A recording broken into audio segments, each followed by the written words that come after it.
Burning politics. నిత్యం కద్దరు నేతల dialogue వారితో రణరంగాన్ని తలపించే తెలుగు నేల రాజకీయం రసకందాయంగా మారింది. సై అంటే సై అనే రేంజ్ లో సాగుతున్న పొలిటికల్ దంగల్పై ఓ లుక్ వేద్దాం.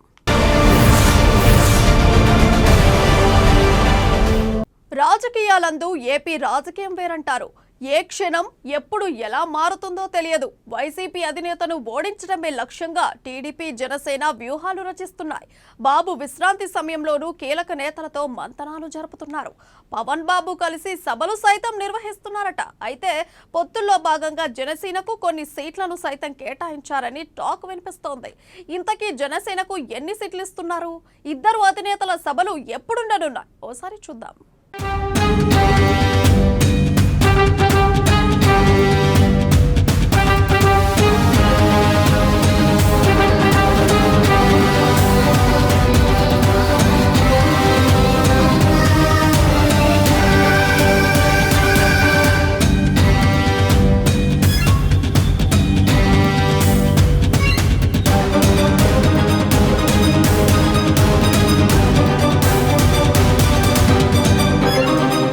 వేగంగా మారుతున్న ఏపీ రాజకీయం.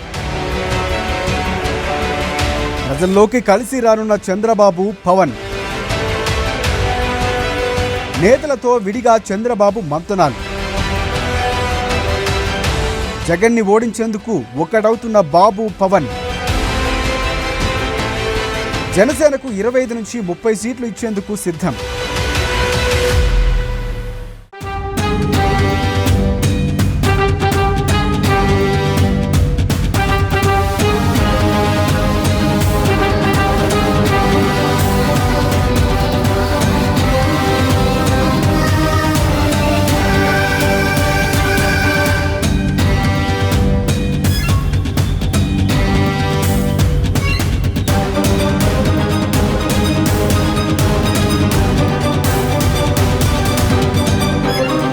ఏపీలో రాజకీయ సమీకరణలు వేగంగా మారుతున్నాయి. టీడీపీ జనసేన అధినేతలు ఇద్దరూ ఇక ప్రజల మధ్యకు రావాలని నిర్ణయించుకున్నారు. వరుస కేసులు, 53 రోజుల జైలు, కంటి శస్త్రచికిత్స కారణాలతో దాదాపుగా 3 నెలల పాటు చంద్రబాబు పూర్తిగా ప్రజలకు దూరంగా ఉన్నారు. ఇక ఎన్నికల సమయం దగ్గర పడడంతో ప్రజల్లోకి వచ్చేందుకు ముహూర్తం ఖరారు చేశారు. ఇదే సమయంలో టీడీపీ జనసేన సీట్ల ఖరారుపై కూడా ఒక నిర్ణయానికి వచ్చినట్లు తెలుస్తోంది.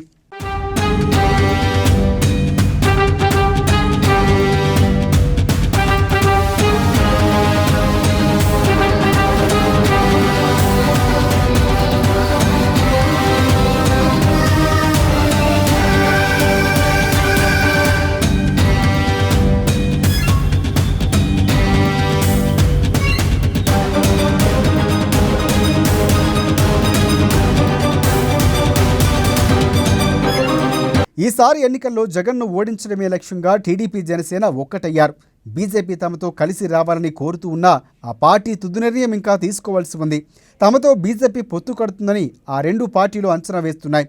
ఇదే జరిగితే ఇదే సమయంలో వరుస కేసుల్లో చంద్రబాబు చిక్కుకున్నారు. ఎన్నికలకు సిద్ధం కావాల్సిన కీలక సమయంలో 3 నెలలు పూర్తయింది. బెయిల్ వచ్చిన కోర్టు కండిషన్లు, అనారోగ్య కారణాలతో చంద్రబాబు విశ్రాంతికే పరిమితమయ్యారు. ఇక ఇప్పుడు ఎన్నికలకు కేడర్ను కూడా సంసిద్ధులు చేయడంతో పాటు రాజకీయంగా తిరిగి ప్రజల్లోకి రావాలని డిసైడ్ అయ్యారు బాబు. అయితే ఈసారి పవన్తో పాటు కలిసి సభల్లో పాల్గొనేలా ప్లాన్ చేస్తున్నారట.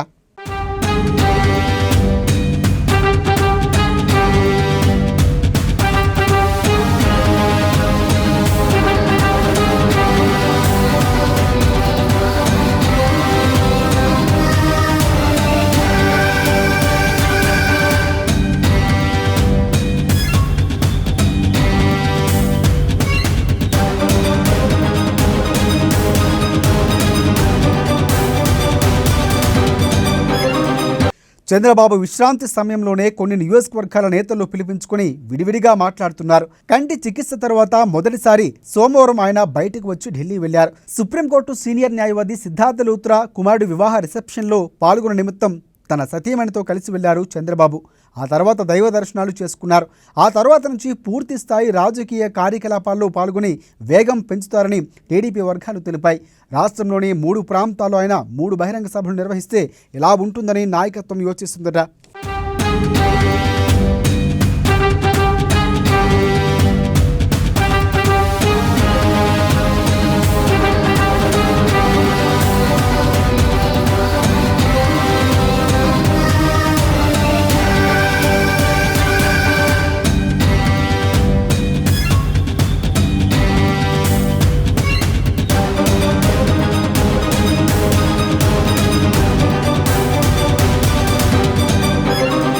లోకేష్ పాదయాత్ర ముగింపు సందర్భంగా ఉత్తరాంధ్రలో డిసెంబర్లో భారీ బహిరంగ సభ ఉంటుంది. అందువల్ల ఉత్తరాంధ్రను మినహాయించి మిగిలిన 2 ప్రాంతాల్లో 2 సభలు నిర్వహించే అవకాశం ఉంది. ఆ సభకు పవన్ హాజరవుతారని సమాచారం అందుతుంది. ఇక చంద్రబాబు పవన్ కలిసి సభల్లో పాల్గొనడం కూడా క్షేత్రస్థాయిలో 2 పార్టీల కేడర్ మధ్య సమన్వయం పెరుగుతుందని కూడా అంచనా వేస్తున్నారు. ఇక సీట్ల సర్దుబాటు విషయంలో నేరుగా చంద్రబాబు పవన్ చర్చించి నిర్ణయం తీసుకున్నారు. జనసేనకు 25 నుంచి 30 సీట్ల వరకు ఇచ్చేలా జాబితా సిద్ధమైనట్లు సమాచారం అందుతోంది. జనవరి తొలివారంలో అభ్యర్థులను ఖరారు చేస్తారని తెలుస్తోంది. దీంతో 2 పార్టీల నుంచి ఆశావాహుల్లో ఈ సీట్ల ఖరారుపైన ఇప్పుడు ఉత్కంఠ పెరుగుతోంది.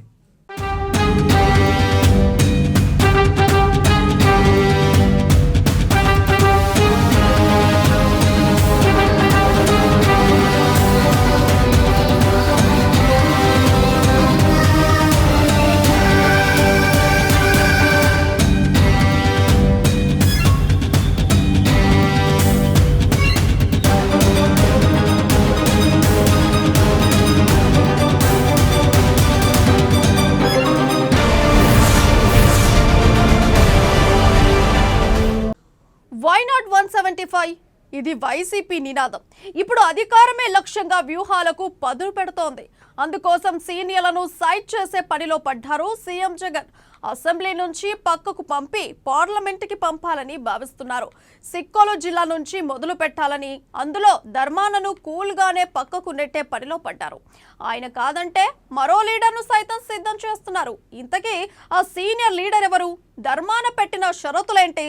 Let's watch the story.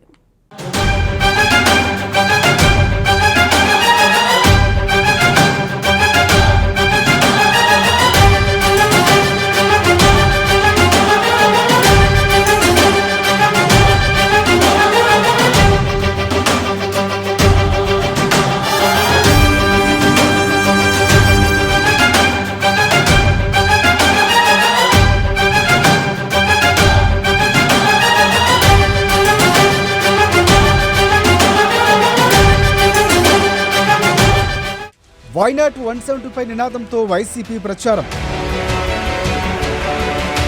అధికారమే లక్ష్యంగా అడుగులు. కఠిన నిర్ణయాలు తప్పవంటున్న జగన్. సీనియర్లు సైడ్ చేయాలనే నిర్ణయం. శ్రీకాకుళం ఎంపీగా ధర్మాన పోటీ. ధర్మానను కోరిన సీఎం జగన్. జగన్ నిర్ణయంపై ధర్మాన షరతులు. మరో నేతను సిద్ధం చేస్తున్న సీఎం జగన్.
వచ్చే ఎన్నికల్లో కొందరు సీనియర్ నేతలకు జగన్ చెక్ చెప్పనున్నట్లు కూడా తెలుస్తోంది. వారు తన పక్కనే ఉంటూ బల్లెంగా మారనున్నట్లు కూడా జగన్ గుర్తించారంటే అవుననే సమాధానాలు వినిపిస్తున్నాయి. అందుకే వారితో ఈసారి ప్రయోగాలు చేయనున్నారు. వై నాట్ 175 అన్న నినాదంతో జగన్ 2024 ఎన్నికలకు వెళుతున్నారన్న విషయం కూడా అందరికీ తెలుసు. ప్రతి నియోజకవర్గాన్ని క్షుణ్ణంగా అధ్యయనం చేసి అభ్యర్థులు బరిలో దించనున్నట్లు తెలుస్తోంది. ఈ క్రమంలో కఠిన నిర్ణయాలు తప్పవని సంకేతాలు పంపిస్తున్నారు. ఉత్తరాంధ్రలోని సీనియర్లు ఎంపీగా పోటీ చేయాల్సి ఉంటుందని కూడా తేల్చి చెబుతున్నారు.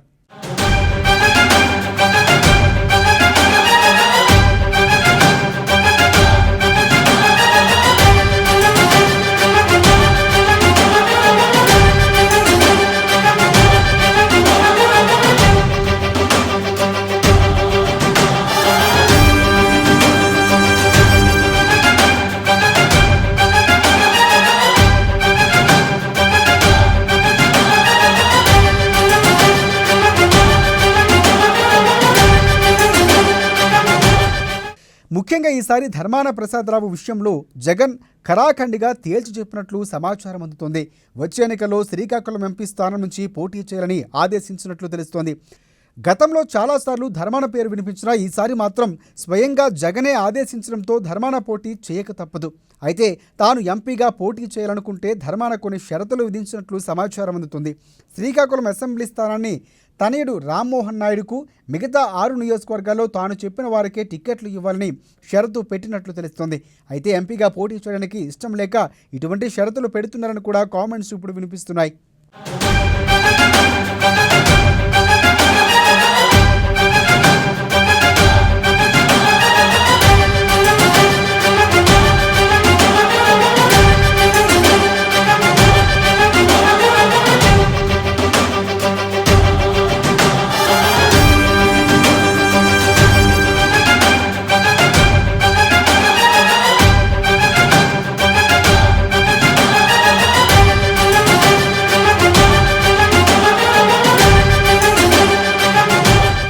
శ్రీకాకుళంలో కింజరాపు కుటుంబంతో ధర్మానకు లోపాయికారి సంబంధాలు ఉన్నాయని, అందుకే వారి కుటుంబాల వారు గెలుస్తూ వస్తున్నారని ప్రచారం చాలా రోజులుగా ఉంది.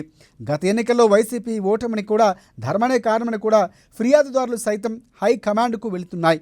ఈ కారణంగానే ధర్మాలను ఎంపీగా పోటీ చేయించాలని జగన్ పట్టుబడుతున్నట్లు సమాచారం అందుతోంది. 2014-2019 ఎన్నికల్లో టీడీపీ అభ్యర్థిగా పోటీ చేస్తున్న కింజరాపు రామ్మోహన్ నాయుడు ఎంపీగా గెలుపొందారు. 2024 ఎన్నికల్లో సైతం గెలుపొందుతానని, హ్యాట్రిక్ విజయం తప్పదని ధీమా వ్యక్తం చేస్తున్నారు. అయితే గత ఎన్నికల్లో పార్లమెంటు స్థానం పరిధిలోని 5 అసెంబ్లీ నియోజకవర్గాల్లో వైసీపీ అభ్యర్థులు గెలిచినా ఎంపీగా మాత్రం రామ్మోహన్ నాయుడు గెలిచారు. వ్యక్తిగత చరిష్మాతో పాటు ధర్మాన కుటుంబంలో ఉన్న సర్దుబాటుతోనే రామ్మోహన్ నాయుడు గెలుపొందగలిగాడంటూ హైకమాండ్కు ఫిర్యాదులు వచ్చాయి. అందుకే ఈసారి ధర్మానకు చెక్ పెట్టాలని జగన్ భావిస్తున్నట్లు సమాచారం అందుతుంది. అందుకే ఎంపీ అభ్యర్థిగా ప్రతిపాదన పెట్టినట్లు తెలుస్తోంది. కానీ దానికి ధర్మాన అంతగా సుముఖత చూపలేదని కూడా సమాచారం.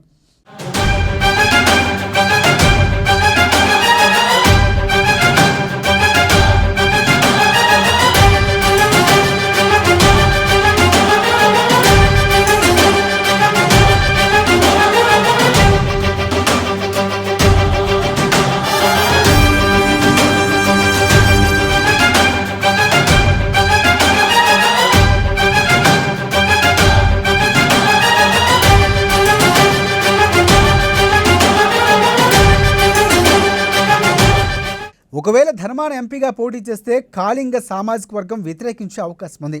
ఆ సామాజిక వర్గం అంటే ధర్మానకు గిట్టదని కూడా అందరూ బహిరంగంగా చెప్తూ ఉంటారు. వారి ఆధిపత్యానికి చెక్ చెప్పాలని ధర్మానపై ఒక అపవాదు కూడా ఉంది. అందుకే ధర్మాన పోటీ చేస్తే ఆ సామాజిక వర్గం వారు ఎట్టి పరిస్థితుల్లో కూడా ఓటు వేయరు. పైగా ప్రతీకారం తీర్చుకునేందుకు సిద్ధపడతారు. మరోవైపు ప్రభుత్వంపై వ్యతిరేకత తీవ్రంగా ఉన్న నేపథ్యంలో పరిస్థితుల్లో ఎంపీగా పోటీ చేసేందుకు ధర్మాన ప్రసాదరావు సాహసం చేయటం లేదు. అయితే జిల్లాలో ఉన్న పరిస్థితుల దృష్ట్యా ధర్మానను ఎలాగైనా బరిలో దించాలని జగన్ భావిస్తున్నారట. అయితే ఒకవేళ అది వీలు కాకుంటే స్పీకర్ తమ్మినేని సీతారామను పోటీ చేయించాలని చూస్తున్నట్లు ప్రచారం జరుగుతుంది.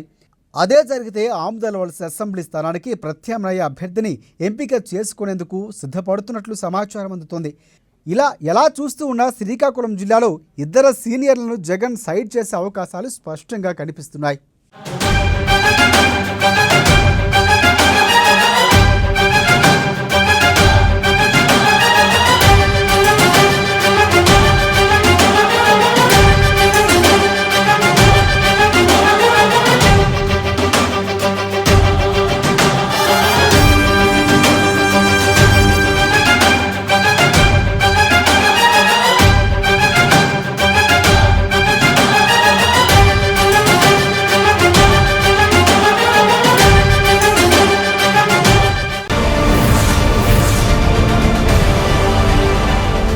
ఇదే నాటి బర్నింగ్ పాలిటిక్స్. మరిన్ని రాజకీయ విషయాలు రేపటి బర్నింగ్ పాలిటిక్స్ లో చూద్దాం. Until then stay tuned with Amma news.